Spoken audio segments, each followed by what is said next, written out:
Sud Radio. Ça va mieux en le disant. Jean Dorido. Bonjour Jean. Bonjour Laurence, bonjour à tous. Docteur en psychologie et créateur de l'application Zenfi. Dites donc, là, vous êtes déjà en tenue estivale, hein, vous vous portez la chemise à fleurs, on dirait Antoine. C'est l'été, là, ça y est, là. Ça y est, c'est l'été, là. Ça fait plaisir.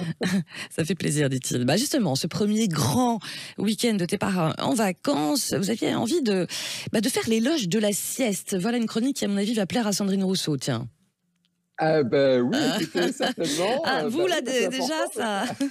je bug un peu, je le rapporte entre Sandrine Rousseau et la sieste. Si, elle fait l'éloge du temps, de prendre le temps, du repos. Elle a bien raison, parce que c'est un fait qu'il y a beaucoup d'études qui confirment les vertus de la sieste. Elle diminue le stress, elle augmente les capacités de mémorisation et de concentration. Évidemment, on pourrait même commencer par là, elle réduit la fatigue, ouais, exactement, et elle augmente la capacité de vigilance. Et donc, typiquement, vous l'avez rappelé, Laurence, si vous êtes sur la route ce week-end, souvenez-vous que déjà toutes les 2 heures, une pause s'impose, et effectivement, pratiquez la sieste, parce que ça va justement améliorer vos capacités de concentration et de vigilance, ça vous fera le plus grand bien. Alors, comment siester ? Je ne sais pas si le verbe existe, mais forcément, quand on est un peu crevé, fatigué, nous, on en sait quelque chose chez les matinaliers, et puis tous les gens qui travaillent tôt aussi.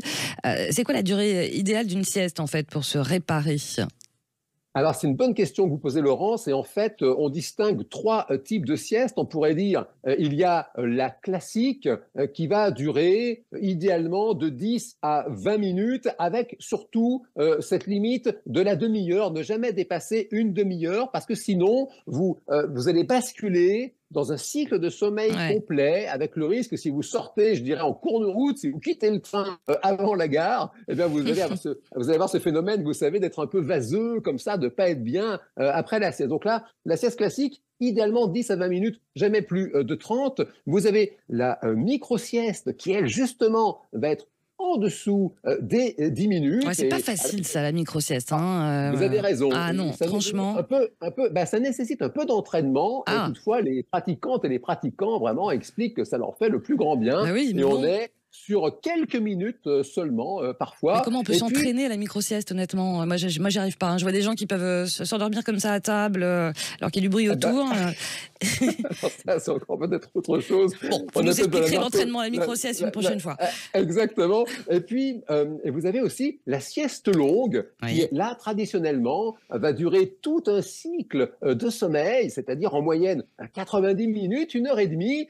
Et ça, attention, il faut la manier avec précaution, parce que ça peut risquer de provoquer plus tard des insomnies, de vous détraquer dans votre cycle de sommeil, justement. Faire attention avec la sieste longue. Prudence, dites-vous alors. Point trop de sieste.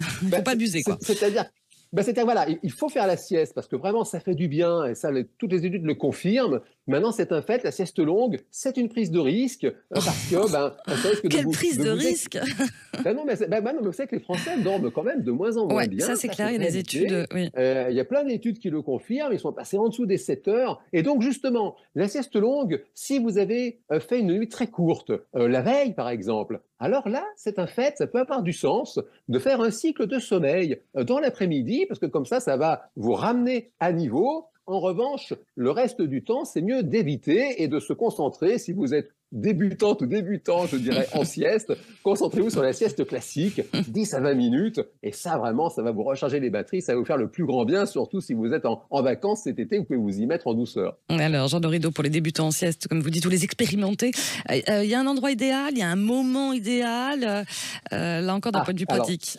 Oui, vous avez raison. Alors, c'est une question importante. Alors, le moment idéal, c'est vrai que souvent, d'ailleurs, sieste, ça vient d'un mot latin qui voulait dire sexta, c'est le mi-temps de la journée, en fait.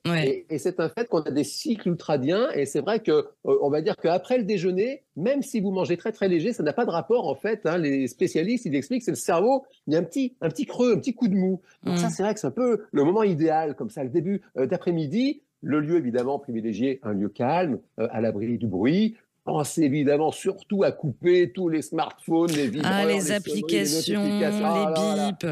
Exactement, vous coupez tout et toutefois branchez quand même un réveil, justement, pour éviter ce risque de dépasser la demi-heure, de basculer dans le sommeil profond. Et là, vous pouvez vous entraîner avec délice aux joies et au bonheur de la sieste estivale. La sieste estivale. Et puis d'ailleurs, il y a beaucoup d'autres pays, hein, pays du Nord, il y a une vraie culture où on encourage la sieste, même d'ailleurs au boulot, hein, avec des entreprises qui ont adapté aussi des espaces pour.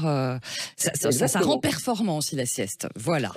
Complètement. Vous faites bien de le rappeler. Il faut bien le rappeler. Et puis là, surtout, on sieste de façon non performante, c'est l'été. Merci beaucoup pour vos conseils, Jean Dorido. Je vous laisse aller faire votre petite sieste. Et je rappelle votre ouvrage « Il y a de la magie en vous » chez Duno. On se retrouve le week-end prochain. Merci Jean. Merci Laurence. Bonne journée.